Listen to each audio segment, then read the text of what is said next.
বিসমিল্লাহির রহমানির রহিম। 21শে পদক প্রদান অনুষ্ঠানের সম্মানিত সভাপতি, মন্ত্রী পরিষদের সম্মানিত সদস্যবৃন্দ, সেনাবাহিনী, নৌবাহিনী, বিমান বাহিনী প্রধানগণ, সশস্ত্র বাহিনীর সদস্যবৃন্দ, মেম্বার্স অফ ডিপ্লোম্যাটিক কমিউনিটি, পদকপ্রাপ্ত কৃতিজন এবং সম্মানিত সকল উপস্থিতি সুধীবৃন্দ, আসসালামু আলাইকুম।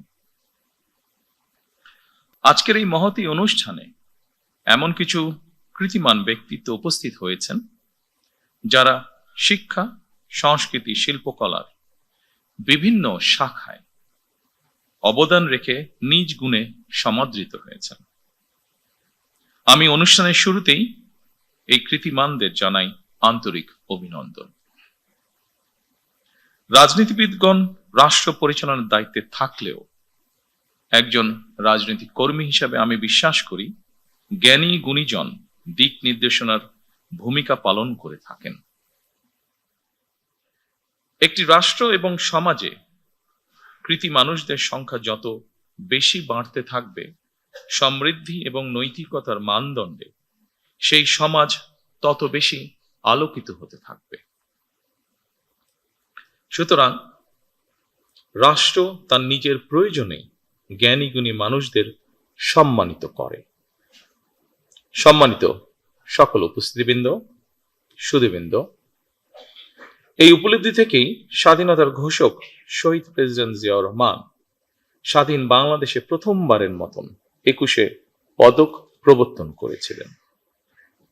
এটি শুধু একটি পদকই নয়, বরং এই পদকের মধ্য দিয়ে 52 ভাষা আন্দোলন থেকে আজ পর্যন্ত বাংলাদেশের ঐতিহাসিক ঘটনাবলীকে স্মরণে আনার পাশাপাশি যেসব বিজ্ঞজন শিক্ষা, সাহিত্য, শিল্পকলা, গবেষণা ও চর্চায় নিজেদেরকে এবং রাষ্ট্র ও সমাজকে সমৃদ্ধ করেছেন, তাদের সঙ্গে আপামর জনসাধারণের পরিচয় ঘটে। শুরুতেই 3টি বিষয় পুরস্কার প্রদানের মাধ্যমে 1976 সালে রাষ্ট্রীয় সম্মাননা পুরস্কার 21শে পদকের যাত্রা শুরু হলেও বর্তমানে ভাষা আন্দোলন, মুক্তিযুদ্ধ, শিক্ষা, গবেষণা, শিল্পকলা, বিজ্ঞান ও প্রযুক্তি সহ সম্ভবত কমপক্ষে 12টি ক্ষেত্রে বিশেষ অবদানের জন্য এই সম্মাননা দেওয়া হচ্ছে। এটি নিঃসন্দেহে একটি ইতিবাচক অর্জন। জ্ঞান, বিজ্ঞান কিংবা সাহিত্য চর্চার ধারা আরো শানিত এবং বিকশিত হোক, এই প্রত্যাশা করছি আমরা সকলে। শিক্ষা, গবেষণা এবং শিল্প সাহিত্যের চর্চাকে আরো বেগবান করতে রাষ্ট্র এবং সরকার তার দায়িত্ব অবশ্যই পালন করবে। আমি বিশ্বাস করি শিক্ষা, গবেষণা এবং শিল্প সাহিত্য চর্চাকে রাজনীতিকরণ করা কখনোই সভ্য সমাজের পরিচায়ক নয়। শিক্ষা, সাহিত্য, শিল্পকলা, বিজ্ঞান ও প্রযুক্তি অর্থাৎ জ্ঞান বিজ্ঞানে সব শাখায় যাতে দেশ এগিয়ে যেতে পারে, নৈতিক মানসম্পন্ন তেমন একটি উদার গণতান্ত্রিক রাষ্ট্র ব্যবস্থা প্রতিষ্ঠার লক্ষ্যে বর্তমান গণতান্ত্রিক সরকার অবশ্যই কাজ করবে।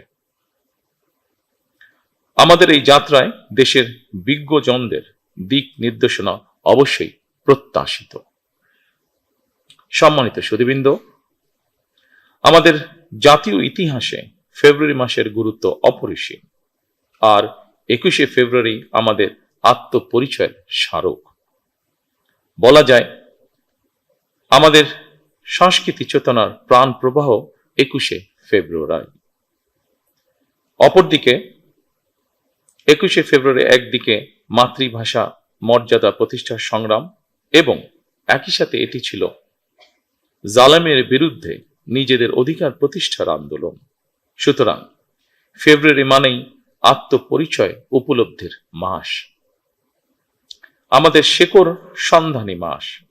প্রতি বছরের মতন এবছর আমরা দেশের জ্ঞানী গুণী কবি, সাহিত্যিক, শিল্পী, ভাষা সংগ্রামীকে 21শে পদকে ভূষিত করেছি।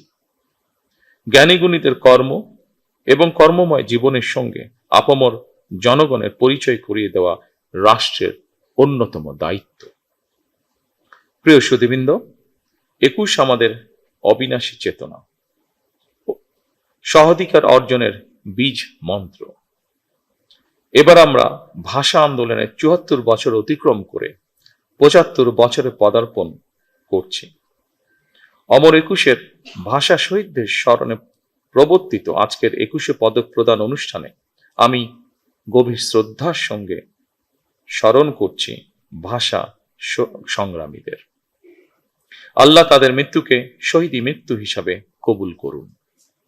আজ যারা 21শে পদকে ভূষিত হলেন, আপনাদের সবাইকে জানাই আন্তরিক অভিনন্দন এবং শুভেচ্ছা।